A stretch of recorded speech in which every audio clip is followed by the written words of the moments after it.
Hello and welcome to Sillett and Reevesy. My name's Darren Reeves. And my name's Neil Sillett. And we are Sillett and Reevesy. I was going to say that, but your turn this week. There we are, we got it now. Sorry about that, we've started already. Anyway, this week we have a very good friend of ours, Mr. Andy Awford, with us. Thank you for coming, Andy. Good afternoon, absolute pleasure. And so normally we're used to sort of being on the golf course together and having a few drinks afterwards, but today the idea is to sit and talk about any sports stuff that's been going on over the week. We're going to sit and chat about you and your career for a little bit. Okay, it won't take long then. And we'll also have a little chat about what's coming up as well in the next week or so. And so Sil, what's been happening in the world of sport in your living room this week? Oh, my living room. When I left the living room, it's full of bags, but that's another story. A lot of stuff going on. Obviously, Olympics came to a climax, and I went the wrong way on the ladies' golf this week. Did you? So, who won now, I've got to be honest, Sil. I've watched a little bit of the final ceremony. I don't know if you saw it. I didn't see any, unfortunately. I've heard about Tom Cruise jumping off the roof or something. He did. It's well worth watching. I'm sure it's all over YouTube and BBC iPlayer. So it's proper Hollywood. But the golf, I didn't see it at all. I'll be honest with you. So what? Yeah, Lydia Ko. So I think she's New Zealand or. World number one. She hasn't done too much in the last few years, but she won by 2 or 3 strokes. Came with a little bit of a run on the Sunday. There was a Swiss girl that went 8 under on the Friday, stayed at 8 under the Saturday, and she was still in the lead, but totally capitulated on the Sunday afternoon. Oh no! Yeah, so it went completely wrong in a Rory McIlroy kind of a little bit. I think it's harsh on Rory McIlroy, isn't it? Everyone says it just because he missed one putt. I can miss one putt. Well, we definitely miss can. More we know, yeah, not wrong. Yeah. So and my tip for the Wyndham Sung Jae Im, he had a chance yesterday. He would start at 8 under. He's about 4 back. But he went the other way as well. He went south. Well, I had a little look at it because I know you tipped him last week, and he finished 6 under, didn't he? Yeah. But he ended up 12 shots behind the leader. Am I right? He did. He was 4 shots adrift but they had to play 36 holes. So what I'm trying to work out is you tipped him, but you put your money on right. I'm right. I had to because a little bit of patriotism came into it in the end. But he's been playing so well, Aaron Rice. Finishes. He's had 6 top 25 finishes in his last 7 tournaments. He's played well over here, and his first full season in the PGA Tour has been fantastic. So it wasn't overdue. His striking of the ball was phenomenal, tee to green, and his putting was better than it has been. So not a big surprise to see him win. Right, okay. So, like I said, golf is something we all connect with. Absolutely. And, we have our golf society, Goodwood Dignity Golf Society, and we're going to do a little Ryder Cup tournament next month. And you're part of that, Orf, aren't you? Tell us a little bit about your experience with that. Oh, really looking forward to it. So, Goodwood Dignity Golf Society started a little while ago now with me and a very good friend of mine, Simon Barnard, who ended up at Goodwood Races. Bernie. You mean Bernie? Ended up at Goodwood Races one night, and I think that was 16 years ago. Yeah. And it's grown now into a society with a grader. Yes. With a chairman, with a CEO, with a treasurer, with a founder, with an exec committee. 35 members, I think, last time I looked. And it's just a great set of lads who get to be honest, for me, the golf gets in the way of the social. It's just an excuse to get the lads together and have a few beers. But no, we enjoy the golf as well. So we're going away in a few weeks, aren't we? And we're going to have a Ryder Cup style You event. killed me there. I haven't told my wife yet. I said I was going to watch Norwich v Cheltenham. You can if you want. Oh, no. So, I have to say, it's something that's gelled us and brought us together. Absolutely, And both of you work professionally in the world of sport, in the world of football. I work professionally in the world of music, and it's all entertainment at the end of the day. And the fact that we sort of connect on that, absolutely love it. Before we dive into Andy Awford's world, what's been happening in football this week? It's the start of the league, basically. We've not seen the Premier League yet, but we've seen the Championship and League 1 and 2 start. Yep. We've seen Portsmouth back in the Championship, which is obviously close to all our hearts. Yes. More you boys than mine. What's your take on Portsmouth? They've done great. So far? I've been very fortunate to be asked to do some punditry this year, Darren, down at Portsmouth Football Club. So I went down on Saturday to Fratton, and we did it from the studio down there, me and Mark Kelly. So we watched the game, and I have to be honest, before the game we're all a little bit concerned. It's Leeds away, it's favourites for the league title, and they could have been 4 down, Pompey, in inside 7 minutes. Leeds at the bar 3 times. Then they get a penalty, and it was like, oh, if this is going to carry on, like we're damage limitation and a bit of bother. But to be fair to Pompey, they went 1 down early, and then they got a bit of a better shape and they got to grips with it, and they dug in and restricted Leeds a bit more, nicked a goal, great pass from Marlon Pack, and a keeper should save it if I'm being honest, but the lad Sorensen on his debut scores. And do you know what? We'd have all snatched their hand off for a point before the game. However, they go 3-2 up in injury time, and Leeds then equalise, and you're like, oh, and then Leeds should have won it as well. The best chance of the game was missed from Aronson, their centre forward, who'd come on and got the equaliser. He missed a chance which you'd have scored, Reevesy. Well, he can't even see his golf ball. It reminds me a bit of when we went to Leeds, didn't we, in the FA Cup? Probably around 95, that 97. was. No, it was before that. Now, you could be right. Were you there? I was there, Were you there? I was on the pitch. Boys. Well, and it's very much, it's like this, because go on. we hit the bar all the way from Leeds back to Portsmouth after winning that game. Well, every bar we could find. Am I right in saying it was 2-0 to Pompey? No, it wasn't. 3-2. Not the final score. 3-2. 3-2. 3-2. Bradbury and Svensson. That's it. I was the there. goals. I remember Svensson. Yeah, it was, wasn't it? And we might have got a penalty, do we, as well? Fitzy get a penalty, or Macca? Might have done. Macca, I think. Macca would have scored the pen and took the pen. Yeah. Although I don't know if Macca came off because he got injured during the penalty incident. Right, I okay. don't remember him coming off. Oh, I need to check it. My memory's going. We definitely won 3-2. I tipped it in the evening news. 66-1. I remember Svensson and Bradbury scoring. Yeah. Definitely. That game, Terry Venables came up with a plan not to play with a centre forward before those things ever came in, and he put Matthias Svensson wide on the left and Bradders wide on the right against a back 3 that George Graham, who was a big pal of his actually, they had a back 3, and he put the 2 forwards outside them, and with a directive to play balls behind them, and it totally foxed them. And wow, I think we were 3 up, were we not? Or maybe 3-1 up. 3-1 up, right? I think we were definitely leading. Definitely. Maybe that's why I've got 2 in my head. No, we were leading. I think they dragged it back to 3-2. Maybe the last 10 minutes was a bit scary, right? Yeah. But no, it's great. Good days then. There we go. So Pompey Leeds we've created more memories. Well, not we.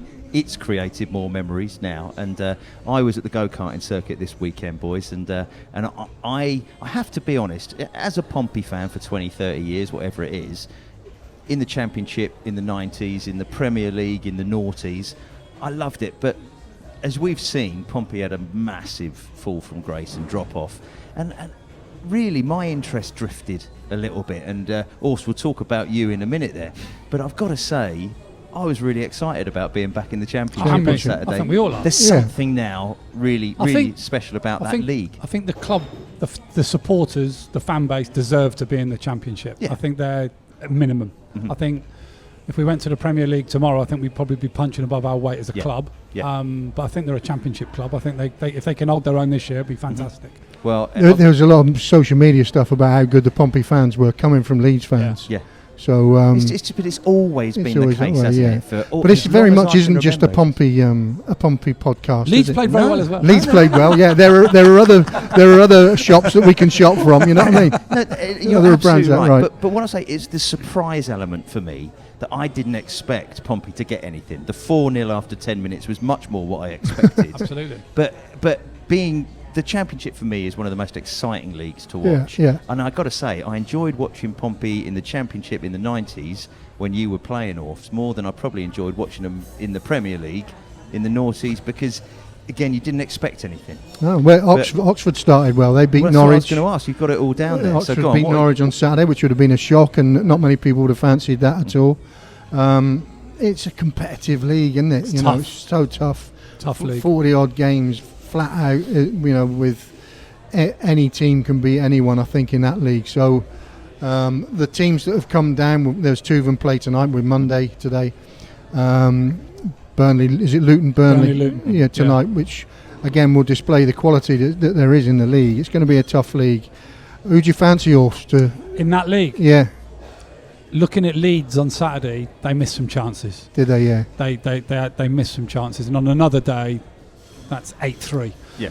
Really? You know, Yeah. They missed some chances. Like I said, they hit the bar 3 times, and it wasn't just that period. They missed some chances. Proper chances. And like you said, the last kick of the game almost was the glaring miss. But I think the other team for me that I think had a really poor start last year and got going, and I really like him as a coach and as a person, is Michael Carrick's Middlesbrough. Yeah. I think tough place to go up there. Got off to a winning start on Saturday. Beat Swansea 1-0 at home. Swansea, yeah. I wouldn't rule out Middlesbrough either. But as we've seen, it's such a So competitive. I mean, you look at the league table at the end of the season, there'll be 8 teams probably 2 points outside the playoffs. Yeah. Because it's so compact. Everyone beats everyone. Yeah. If you can string 4 or 5 results together, whoosh, Whooshing you go. up you yeah. go. Whoosh, So, whoosh. Which has got to be great for the end of the season. it's brilliant. Great Yeah. entertainment. Yeah. I think in terms of entertainment value, it's the best league. Yeah. Personally, because anyone can beat anyone, So I think Gotcha. at the moment we probably know the top 5 in the Premier League. Yeah. Championship probably not. Who do you fancy in the Premier League? To win it? Yeah. Manchester City. Do you? Yeah. I'm saying no this year. I'm saying no to Man City this year, aren't I? You are? I think I've said that Who are already. you going for then? Well, I think it's open because I think with the situation around the manager, that has never worked well. When a manager says that's me done, if you look at what happened to Alex Ferguson and Man United, those sort of things. So I think that's a downer. I think they'll lose games at the start. Yes, they did last year because the squad isn't together yet. They haven't had players back from the Euros. They looked a little bit ropey, and I don't know whether that fluidity will come in as early as it did last year, or and I think other teams. I don't know who's going to win it, but I fancy Tottenham to be in the top 4. If it weren't City, You've got to say Arsenal, haven't you? You'd have to say Arsenal with the recruitment that they've had this year as well. Yeah, you'd have to say Arsenal. Absolutely, yeah. So, but all right, we'll have a £5 bet. I'll have Man City, and you can have Arsenal. Okay. Is that okay? You're not allowed to bet on football. Oh yeah, we're not allowed to bet on football. Take that bet back quick. Yeah. I've witnessed it, boys. It's a drink. You can have a drink either way. We're talking about the Starbucks Championship. Most of your, I think about 300 plus games. How many games did you play? 350-ish. 350, yeah. Only in the Championship. It was all in the Championship. Didn't ever get promoted, never got relegated. No. Yeah, so 350. My whole career was Championship. And obviously a couple of injuries in there. Best memories of those years? Ooh. Pick a season. For the wrong reasons, the season we nearly got promoted. Right. We went on a run, I think, of about 13 games. 16, yeah. 16 was it? Yeah. Yeah. I remember going to Millwall and getting a point, which was a good result, and we were all it was only gutted, a point. yeah. Because I think we'd won the previous whatever. Mm-hmm. So I think that was a 92, 93 season. The season after the semi-final year. That's right, yeah. So that would have been my favourite year, because I was injury-free then as well. Yeah. Yeah. And your coaching career obviously lasted a long time as well. You good start in a managerial career, 7 games to keep Pompey. Pompey wouldn't be where they are now if it weren't for you. That was a big achievement. That would be. So to talk through my managerial career, being asked to take over with 7 games to go and Pompey were looking one way, south. I was like, okay. But we just changed a few things mentally and psychologically. The players were the players. They're still the same players at that stage of the season. You couldn't really change them. I made one big change and brought Johnny Ertl back into the scene, who gave you everything, which I think we needed. And that was it, really. We managed to win 5 and draw 2 of those 7 games and finish 13th when it was. And I'm sat there thinking, this is all right, isn't it? Yeah, this is easy. You should have known better. You've obviously been an assistant course. manager to the great Bold Eagle. Yeah. And you tell a great story about when he thought the score was different. So it came down into the changing room. Oxford, that was. So at Oxford, was it? Yeah. Jim Smith we're talking about. I love Jim. God bless him. And he was a mentor. He was second father who was absolutely everything to me, and gave me a wonderful opportunity in football, so I'll always be very grateful. And but he gave me my first real first team coaching opportunity at Oxford, I think in about 2007, 2008 it would have been, and Oxford had dropped out the league and we're now in the conference, and Jim was charged with getting them back up, and we one of our first early games, Jim trusted me to be in the dugout for the first half, and he would sit up in the director's box drinking his coffee, and would come down at half time, and he'd have the phone with me in case he wanted to say anything. So there's two things. The first story is the phone rings. So Sean North, the other coach, comes up to me, and the gaffer's on the phone. Third game in, I think we were playing Halifax at home, I think, and he said to me, I won't say the expletives on here because I better not, take him off. I said, who? He said, well, if you don't know who, you shouldn't be stood there. was the first question. It was the first funny one. And then about 6 games later... Did that word begin with C? Take that. No, yeah, it may have done, yeah. Charlie off. Charlie off, yeah. So about 6 games later, he... like I said, he was sat upstairs again first half, and I hadn't heard from him all game, and we were 0-0 right until injury time. And we scored in injury time, in the second minute of injury time at the end of the first half. And he comes down and did his whole half-time talk for 5-10 minutes, thinking we were drawing 0-0, because he left his seat in the director's box and got stuck in the lift. It was going up and down the lift, and didn't know we'd scored. And after he'd done his team talk and the lads went back out, I managed to get a word in edgeways and said to him, Gaffer, we're actually winning 1-0. No, he said, what? He had no idea. So yeah. Why didn't you tell me? So yeah. I think we went on to win 3 or 4-0, so it didn't matter. But he got stuck in the lift. He couldn't get out of the lift. Bless him. As a pair, Awford and Simons, with the assistance of Guy Butters in that 16-game run, were extremely good. Probably at their peak, really, at that time. Maybe Kit had a bit of a peak afterwards, but another peak. But he used to call them Floppy and Soppy, right? Awford and Simons, rather than Awford and Simons or Simons and Awford. Fucking Floppy and Soppy, they're useless. Floppy and Soppy. I'm gonna have to get the bleeper out. Yeah, get the bleeper out there. I didn't ever know which one I was. You were the pair of them, eh? I didn't know which one I was. You were one week and another one the next. Yeah, probably. Yeah. So, your playing career ended with a broken leg injury. Is that you tell me? The broken leg was a huge. Well, I'll tell you, 2, really. So I broke my leg away at West Brom. Right. 4 places. Wasn't great. Wasn't nice. Wasn't a great tackle, if I'm being honest, but a little bit my fault because I'd come on in as a substitute actually, and without knowing it, probably a bit to prove, and wanted to stick 2 fingers up to the gaffer for not starting me or what have you. Probably went in for a tackle that I should never have gone in for when you could tackle back in the day. Yeah. Or I should have protected myself a little bit more, is probably a better way of describing it. Got caught, broke my leg, wasn't great. Was out for 10 months. Right. So Sil was great, and I'm not just saying it because he's sat here, but Neil was the physio obviously back then, and they patched me back together, and I was probably, when I was never the fittest, Darren, never the fittest Reevesy when I was playing. He'll tell you, if I looked at a cream donut, I put on half a stone. So well, I wasn't a great, and I look back at it, and people may be surprised at this. I wasn't a great trainer. I was a little bit in cruise control in training. Was training, obviously, what are we talking now? 25 years ago, aren't we? A lot different. His different. Rehab was good. Right. Yeah. I used to. I liked to fancy myself as a bit of a batsman and bowler in cricket. Yeah. Honestly. And I got him to do a lot of running. I used to bowl high at interval him. training. I used to bowl at him.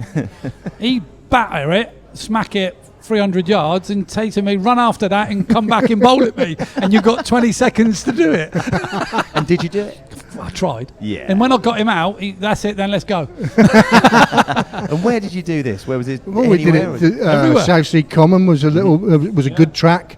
Actually, a flat track at South Sea Common we found. There was a place round the corner from Eastleigh. Yeah. By the training ground. By the training ground, not far from the airport at Eastleigh.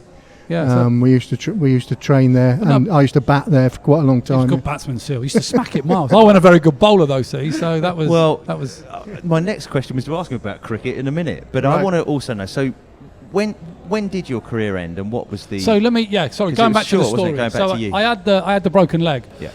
And I know we just joked there about a bit of rehab, and that was on downtime really. Yeah. But I got back 10 months later. I was probably the fittest, leanest, hungriest I'd ever been in my career, because I wasn't going to let it beat me. I was a young 22-year-old. I'd played for England under 21s, doing all right at Pompey, being spoken about in nice quarters at the time. I'm going to do this. So I had a right go. 3 games in to the season, away at Cardiff in what's now the trophy, the Football League trophy, I hairline fractured my leg again. Psychologically, mentally, I think at that point was me done. Okay. I How old managed were you then? 22, and I managed to play. I was out 6 months again with that, and I didn't do the rehab properly. I won't lie. I didn't. I couldn't. I was done. If I could have retired then, I probably would have done. Right. But I managed to get back with people's help and your support, your family and your friends and people like Neil, and got back playing. I had another 6 years, but over that 6 years, then injuries crept in. I had a medial go in my knee, but the camel that broke the back. Is that the wrong way of saying that? Straw that broke the camel's back. That is an Awfordism, by the way. He's got hundreds of them that I do. Brilliant. You know the one I mean. Camel that broke the straw's back, right, is what? The back that bought the straw's camel. Anyway, More water. that one. Sheffield United away, ball over the top. I'm going to head it back to Holty, Russell Holt, the keeper, and I woke up in hospital. And basically, bang, we collided. I landed on my head. My neck was no good, and I just thought, I was 28, 29 years old. Yeah. I got back from that and played a few more games. But I remember playing at QPR away, which was my last game, under the lights at Queen's Park Rangers. Stevie Claridge was manager, and I got back, woke up the next morning. It was an evening game. Wednesday morning, woke up. The missus was downstairs taking the kids to school, getting ready to take them to school, and I couldn't walk down the stairs. I was bumming it down the stairs. And I just thought, she looked at me and it was just like, is this right? Yeah. And I was just like, I could have soldiered on maybe. I think I had another 2 years left on my contract, but it had become really difficult to stay at that level. Yeah. I wasn't training properly. And if your head's not in the game. it wasn't right. Yeah. So I made that decision there and then that I was going to go and see the club, and the club were great. They gave me a role on the recruitment side of things. Yes. Yeah. And that's when I got into coaching and off I went that way. So that's how it finished. Yeah, right. That's how it finished. So you then go into coaching, you then go into management. We've touched on Oxford, being assistant manager Jim Smith. We've touched on being at Portsmouth and staving off relegation and so on. What are you up to now? Apart from playing golf with your mates? Yeah, play golf with my mates and sing a few songs and do some podcasts. Yeah. So I have a few roles at the moment. Like I said, I've just been asked to do some punditry for Pompey TV. Yes. So I'm looking forward to it. I didn't see it on Saturday, wow, but I'm looking forward to seeing this. Good reviews, Darren, so far. So so far so good. I'll have something to do with that. that. So yeah, no, that's been great. The club reached out, and I was happy to accept. And it's early days, obviously, because it's new for everybody this year. So I'm doing that. I also work for the Premier League as a matchday delegate, which means I go to games and support the referee and the officials and have a bit of a clipboard job in terms of checking the VAR's working and the goal line technology's working and a few bits and bobs like that. So have you got one lined up for next weekend, for the first weekend? No, of the season, so next weekend I'm on the Isle of Wight actually on holiday, so I can't do. But nice. the weekend after I make my debut for the season, Brighton Man United, which is a 12:30 kickoff on the Saturday. He likes the Man United games. I do like a Man United game, yes. So well, and it's convenient as well, isn't it? Just down the I only south do. coast. You get regionalised, Okay. so you don't do it nationally. So Brighton Man United is my first game in that role, so that's nice. Great. And then I also work for a private academy called Mango Football, which is putting on experiences for young kids, basically, to have a go at football. Age range? 13 to 18. Okay. Globally, Yep. a lot going on at the minute with a few bits and bobs, and hopefully that can go from strength. That's a start-up company, so hopefully that will go from strength to strength, and we'll see how that goes. And that's sort of recruitment to be able to put them into clubs once you see? Or? I think that would be... Or is it's it not just a recruitment company, no. It's more giving kids the opportunity and experience to develop to themselves see further. what it feels like to Yeah. be a pro or I to come and have some fun at events and stuff. Yeah. So, Uh-huh. yeah, long way to go with that, but we're getting there. Excellent. Well, Sil, Yes. what have we got coming up in the next week? Because the Olympics is over now. We watched the closing ceremony. Well, I watched it last night when I got back from the karting circuit and saw Tom Cruise Yeah. look up to the camera and fall out the sky. It was spectacular. I will watch it. Definitely watch it. Right. We've seen a medal haul of 65 Olympic medals, 14 gold. Amazing. So, Yep. do you know what? Every time the Olympics starts, I thought, I'm not really into athletics. And within 2 or 3 days, I'm completely hooked. I'm there following all the Brits that most of them I've never heard of. Unless we've seen them in previous Olympics. But I've loved it. And again, just, I wish I'd gone now and actually made an effort. I did go to the diving in 2012. I took my 3 kids, and Bailey was 3 months old. No, she wasn't. She was 3 weeks old. Wow. And saw Tom Daley dive. Did you? Yeah.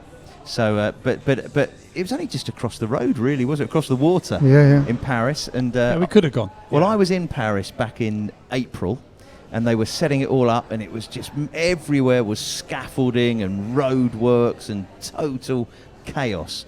But other than I wasn't bothered about the opening ceremony down the river, I thought it was a fantastic event. No football team for GB this No. time. No, we're not getting to that. But I didn't see even Emma watch Hayes, it. the ex-Chelsea coach, Uh-huh. won a Wins gold it. medal as Right. coach of the USA girls team. So right, okay. she was very emotional yesterday in the interviews afterwards. But Uh-huh. good for her. Brilliant. And she's now coach of the US Mhm. women's team, which will be a big job for her. And I suppose they build up to World Cups and stuff like that. So Brilliant be start keen for her. yeah, great start for her. Brilliant stuff. We've had big incident yesterday in the cricket with the England captain going down with a torn hamstring. You had a couple of them. Yes, yeah. So Stokes looks like he won't play in the upcoming Test series. The team could be captained by Ollie Pope. Okay. That was my. So Okay. just going back to that was the most that ever hurt any injury. Hamstring. Oh my days! Yeah, Broken leg, 4 places, was all right. yeah, Hamstring. yeah. If you haven't done one, that's the worst pain. It's like being shot in the back of the leg. Oh my I god! broke my nose, and that the size of this one when that broke. Is that a new one? Yeah. Did you pick it yourself? I Anyway, did. right, yeah. Well, I wouldn't have picked this one, would I? If I picked it myself. Hence my question.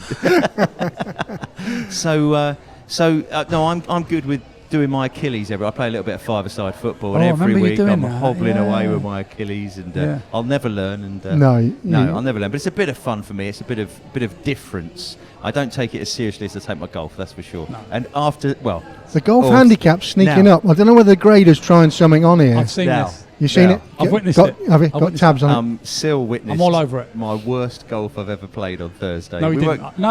Hang on a minute. He got Hang on a 101. minute. Oh, wait, it wasn't cricket You we know were this playing either. society that we're all involved in, that Yes. we all love, Yeah. Goodwood Dignity Golf Society. Here we Yes. go. His first ever invite from me to Meon Valley Golf Club, and he said, "Yeah, I'll come and have a game of golf for you and the boys." I said, "Brilliant." I said, "What do you play off?" He said 8, and then he fell off my chair. Right? Most of us double figures, like Oh, plenty. yeah, good. Yeah. Yeah, 18s and 20s and all that sort of stuff. So I told the boys, "Who's this coming along?" I said, "Oh, it's the piano man coming." I said, "He's coming to have a game of golf with us." "Oh, great." Play What's piano it? man. Plays off 8. They couldn't believe it. So we're all stood there, first tee, air shot. You did, didn't you? I did. You did. I Air did. shot on the first To be tee. fair, it was my first swing since breaking my ankle Were in you nervous? January. Was I nervous? No, not nervous as such. Don't nobody Okay. get You know, nervous. Big But, crowd. There was a big crowd of I 6. love a crowd, you know that. But it was just complete incompetence of the highest degree. But you know what? It's those moments that bring us all together. Of course. You'll probably find that your broken leg and his rehabilitation made you better mates. It's Yeah. you Yeah. know, Yeah. it's all those little moments. Us sitting doing this, seeing us doing something different to Yeah. playing golf, or we chat about sport, but we're chatting about it on a podcast, Yeah. and just having some fun doing it. So. Coming up, we've lost the Olympics. We've got the Premier League starting next weekend and some more Championship football. Yep. What else? So you say cricket next weekend with Pope. Yeah, well, that's about 2 Probably. weeks' time. Okay. First test of a new series. Uh-huh. With Stokes doing his hamstring. Be interesting to see who comes in. The hundreds beginning to culminate into sort of playoffs and a final. The Southern Brave, our team down here, second in the league. James Vince is top run scorer in the 100, 338 runs to date, averaging 65. Mm-hmm. So I'm hoping he continues that and the Southern Brave can win it for a second time. Then we've got the golf again this weekend. So the US PGA Tour goes into the FedEx Cup playoffs this weekend. Right, so where's the that top gonna be held? 70 in the FedEx Cup rankings go to the St Jude's Classic. Bob Does it go- Bubka, you're Bob Bubka, aren't you? Bob really? Bubka, You yeah, can- man. Yeah, You you get- are him, aren't you? Right. Go on. So go the on. top 70, then Go they on, play Bob. off, then it goes to the 50, and then the final 30. So the BMW in Eastlake, Atlanta is the final 30. This week, all the superstars are out again. Scheffler, the Olympic gold medal winner, McIlroy, Morikawa. And what happens, that if they finish, whatever positions they finish, eventually when they get to the top 30, they get a handicap. They get a handicap, which starts at the top player, the leading player in the rankings, starts with a 10-shot advantage. Okay. So they wouldn't get in Goodwood Dignity Golf Society, would they? No, they wouldn't. They don't drink enough. The man Grazeman might, after taking a quadruple bogey yesterday. Okay. Max Grazeman, I tipped him a couple of weeks ago, and he went foraging clear yesterday, but no good. But lost it. Do you know what? Just listen, because I don't know about all this stuff that you're telling me about. This is all news. How do you know that? So the FedEx Cup has been won by McIlroy 3 or 4 times now. So he's not only won the DP World Tour event, which is the culmination of their season's work, basically. So it's two tours. Mm-hmm. Now there's a third tour, which is not recognised, the Live Tour, but the DP World Tour. McIlroy has won the last 5 season-long championships. He's won 3 FedEx Cups, which it might be 4. Tiger Woods has won 5, and that's the record. Last year, Victor Hovland won it. He won the BMW in Eastlake, and he won the FedEx Cup. At the moment, you've got to say Scheffler's won 6 tournaments this year. Yeah. Schauffele's won 4 tournaments this year, 2 majors. So it's out of them 2. It's looking like. But McIlroy's third favourite and still in with a shout. Right. Well, we need to put a little tip on there. I'm watching the golf now. A little bit. Good. Yeah. No, it sounds fast. Because I say I'm going to watch a bit of football this coming weekend. You've missed the main event coming up though this weekend. This weekend. Yeah. What is it? It's the 3 Counties Triples Bowls semi-final. Awford and Lewis and Raymond. Right. Are playing against Cranley this weekend in the 3 Counties Triples. Right. So if ever anyone's at a lost end, get up to Golden. Well, you know what? Everybody loves Raymond. Very good. Very good. Well, do you know, I've been hearing that you're pretty good, pretty handy on the bowls green now. And it's about as good as it gets these days. He was playing down at Petersfield What's the other the secret day to being a good bowls player? Well, my background of bowls comes from Skittles. Right. Being a Worcester lad, Skittles in the Midlands is very, very prominent. Yeah. So I was a county skittler at school. So my action in my Skittles... Well, knock me down. allows me to... very good. Allows me to bowl. But, I don't know, really. Just get down there, chuck it and see how you get on. Yeah. Full weight. So something to do with the weight. Weight and the bias. The bias. The bias. So you have to get... It's a bit like golf putting, but... The golf ball doesn't obviously have a bias, but a wood on a bowls green has a bias, so it swerves. Right. So you have to know your line. In swingers and out swingers. In swingers and out swingers. When I start bowling over on, they have a problem. But no, I've loved it. Godalming in Farncombe Bowls Club. Get yourselves down there. It's an idyllic setting where I live. Semi-final this Sunday afternoon. Right. Look at that. Okay. I'm taking a course this weekend. Brilliant. So I won't be able to attend that. Sil, is there anything else that we need to know about coming up this weekend? Well, I think we've got to talk. We have talked a little bit about the Premier League and what's going on there. So that it all starts up this weekend. Really exciting. Will all the big players coming back from the Euro start this weekend? I probably doubt it. We're edging towards Arsenal. Interesting to see. Big shout out to Ipswich. Really, they've signed quite a few players. For a club that probably you wouldn't expect to splash out that much, but they have splashed out. My godson Liam Delap's there, doing well in pre-season. They've been on tour in Germany. He's done really well.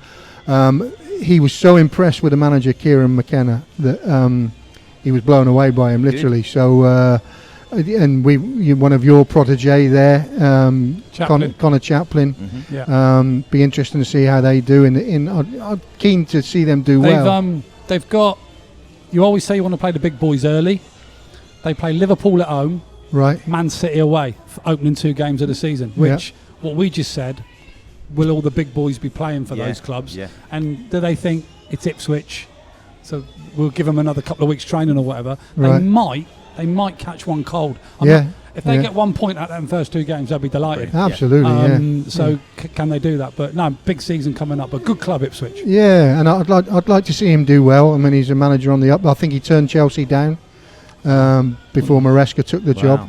And interesting to see how Chelsea got on. Apparently, the players are getting changed in the corridors. There's that many players. 50 first team players. Wide angle lens for the photo. Yeah. Not enough kit. They need a new stand to put the players in. And for they've the got to photo. start again with another new manager, which is going to take time, you know. Yeah. And is there time? There isn't time, is No. there? Every weekend is a really important weekend. It is, yeah. So, and Chelsea's first game is Manchester City, isn't it? Yeah. At Chelsea. At Chelsea. At Mickey Chelsea. Baker will be there. Mickey Baker. Shout out Mickey Baker. There he is. There he is. Got a little shout out for him. So brilliant. Well, there's been no Formula One action for me. Vroom, so vroom. yeah, you know how much I love my motorsport.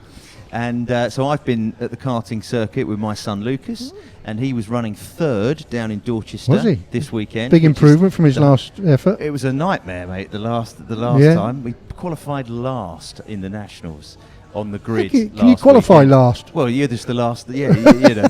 He had a good Your last race one through in, last, right? but we had a nightmare previous right. up in But Northampton. 3rd this week. He was running 3rd Well this done. weekend, so Well done, we're Lucas. happy as anything. So that's been my little motorsport fix Nice. Yeah, for good. the weekend. And where's your next motorsport fix? So the next one is actually he's moving up into the seniors category because suddenly he's 6'2". How old is he now then? He's 14 and 6'2". So if you're 14, you So go it's- in the seniors. Well, no, he's got a special dispensation because of his height. Yeah, so we think now the reason that he's been a little bit further back than we wanted is just weight distribution in the car. Okay. Because you sort of need to be a jockey. Yeah. But, so he needs to move up to the next weight category because of his height. So we're going to do that on a test. I think I'd test need day 2 to- carts, one for each leg. Sil, if you can get in my son's car, as much as we laughed about you getting in a Formula One car, You've I seen wanna me be- get out of I've seen that you car in Bournemouth, didn't you? Oh no! Dear oh what's Lord, this? yeah. That was good. That Good was. fun. I Don't put him in rolled the onto the go-kart. car park floor Oh. with Pike. With Pike. Yeah, not Pike from The Dad's car Army, next Well, that's door. what I'm but a thinking. The car dive. next door was parked too close, so he Right. couldn't open the door properly to get out. So he had to. Honestly. Oh, no. He fell out on the floor. Yeah. The video's available. Right, We'll get it on. We'll get that Listen, on. We'll get that on. Guys, I think we're there really. I just want to say thank you, Andy, for pleasure. coming and just chatting to us, Nice. talking, just naturally chatting away like we do, but Lovely. in a more formal way slightly. Can I ask one last question? Yes, of course you We can. spoke about Goodwood Dignity Golf Society, and I explained why Goodwood was there because me and my friends went to Goodwood early on. Yes. So where does the dignity come Well, from in the that's- title, Darren? So, well, first of all, where we met was at the Watermark in Port Solent, Yep. where we did our podcast from last week. And I was there as resident piano player singer, and you were there having dinner with your wife. And, you know, we got chatting, didn't we? Yes, and we had did. a bit of a laugh and so on. And I remember it was your mate Barney. Waiting for you to say it. Barney. There it is. It was his birthday party, and you said, "Can you play Dignity by Deacon Blue?" And I was like, "Oh, I love it." And I used to love Deacon Blue, just nobody ever asks for it. So I did it. So there was Yeah, a man. you did. Was he up his street? You got it. You got it. Yeah. What did I you was work walking for? down the. I was working. Promenade on Independent Air. The folks who do declare he must be a millionaire. Can't go any further than that. We can. It's just a podcast. So basically, we did that, and then we got to lockdown, and I was trying to find things to do, and I had loads of musicians ringing me up saying, "Can we do some videos?" And I thought, I'll do a few as well. And then I thought, hold on a minute, I've got a load of ex-footballers here who've got nothing to do. Why don't we all sing Dignity on a lockdown video? So everybody's got to do it from their living room. Well, I suggested it to you, didn't you? And you're like, oh no, I don't know anybody do it. You know, I don't know. But I said, come on, let's give it a go. So you did a video, didn't you? I sang Strutting in your stuff. I think I sang in. Into a beer bottle. No, it was a wasn't it? Hendrix gin bottle. Oh, gin in lockdown, I turned to gin. So of course it was putting you guys all out of your comfort zone. It's like trying to Massively. stick me in a Pompey shirt and get me to play Yeah. football with you boys. Yeah. So you should do a little comfort blanket, as it were. You were sat there in your conservatory with some sort of rattlesnake in your hand, fiddling away. Big Kev was the one. Big Kev with the hat on. Yeah. Brilliant. Big Kev with the hat on was crazy. We can make that video available. Can we? No, I don't mind. I might put a still on it. I don't mind. But basically, and so we sang Dignity, and it's become now part of the name of our golf society because it has an importance. Yes. So we've got Goodwood for the horse racing and the sport. We've got Dignity for the music that I've brought into this world. We've got the golf because it's a golf society. There we go. And none of us know how to spell it. GDGS. That's it, we got it. So listen, it's been an absolute joy. Good fun. Andy, it's been an absolute joy to chat with you, buddy. buddy. Lovely, thank you. And Sil, Reevesy, good fun. And we'll be back next week from some. Well, we haven't mentioned where we are. We're at the Village Hotel in Cosham. That's where we've met up with Andy today. We were at Port Sillett last week. We've been to Rowlands Castle. We've done Old Been Thorns. all over. Who knows where we're going to be next week and who we're going to talk with? Got any ideas? Well, no idea. No, but we're partnering up with Loud House. The marketing boys, Shay and Harry, we met with last week. That's it. So they're going to offer some facilities as well. We may be in Soho. Who knows? Who knows? Well, a little shout out to Loud House as well. So if you're going to Soho, I'm available. Guys, I'm Brian and so's my wife. Anyway, my name's Darren Reeves. This is Sillett. We are Sillett and Reevesy. See you next week. Take care. Ciao.